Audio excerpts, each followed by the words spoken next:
नमस्कार।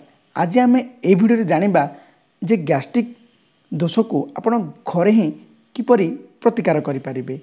गैस्ट्रिक को एक रोग बोली कह न जाई पारे। पानी कम पीबा व्यक्ति को गैस्ट्रिक होता है।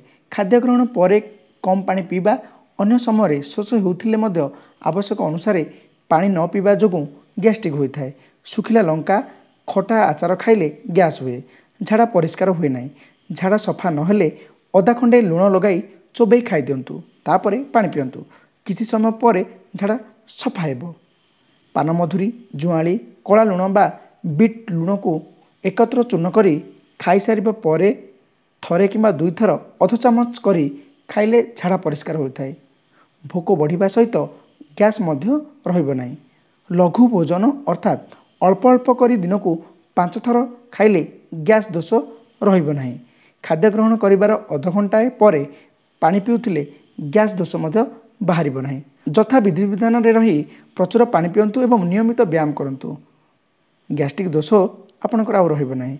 आशा करे एही आयुर्वेदिक टिप्स टी आपनको जीवन में बहुत सारा सहयोग करिवो। आगकू एभली आयुर्वेदिक नेचुरोपैथी संपर्क में जानिबा पई आम चैनल को सब्सक्राइब करंतु। रहूची नमस्कार।